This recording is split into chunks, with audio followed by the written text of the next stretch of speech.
नांदेडच्या देगलूर आगारासाठी एका महिन्यापूर्वी दाखल झालेल्या 5 नवीन इलेक्ट्रिक बसपैकी एक बस बंद पडल्याने तिला ट्रॅक्टरला बांधून डेपोकडे ओढत नेण्याची वेळ आल्याचा व्हिडिओ सध्या सोशल मीडियावर व्हायरल होत आहे। अत्याधुनिक सुविधा आणि पर्यावरणपूरक वाहतूक व्यवस्था उपलब्ध करून देण्याच्या उद्देशाने या इलेक्ट्रिक बस देगलूर आगारात दाखल करण्यात आल्या होत्या। मात्र एवढ्या कमी कालावधीतच बसमध्ये बिघाड झाल्याने ती ट्रॅक्टरच्या सहाय्याने डेपोकडे नेण्यात आल्याचे दिसून येत आहे।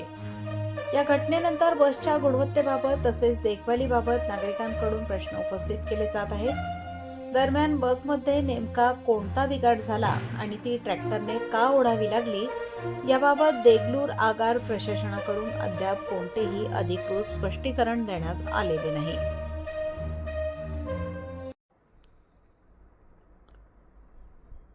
नांदेडच्या देगलूर आगारासाठी एका महिन्यापूर्वी दाखल झालेल्या 5 नवीन इलेक्ट्रिक बसपैकी एक बस बंद पडल्याने तिला ट्रॅक्टरला बांधून डेपोकडे ओढत नेण्याची वेळ आल्याचा व्हिडिओ सध्या सोशल मीडियावर व्हायरल होत आहे। अत्याधुनिक सुविधा आणि पर्यावरणपूरक वाहतूक व्यवस्था उपलब्ध करून देण्याच्या उद्देशाने या इलेक्ट्रिक बस देगलूर आगारात दाखल करण्यात आल्या होत्या। मात्र एवढ्या कमी कालावधीतच बसमध्ये बिघाड झाल्याने ती ट्रॅक्टरच्या सहाय्याने डेपोकडे नेण्यात आल्याचे दिसून येत आहे। या घटनेनंतर बसच्या गुणवत्तेबाबत तसेच देखभालीबाबत नागरिकांकडून प्रश्न उपस्थित केले जात आहेत। दरम्यान बसमध्ये नेमका कोणता बिघाड झाला आणि ती ट्रॅक्टरने का ओढावी लागली याबाबत देगलूर आगार प्रशासनाकडून अद्याप कोणतेही अधिकृत स्पष्टीकरण देण्यात आलेले नाही।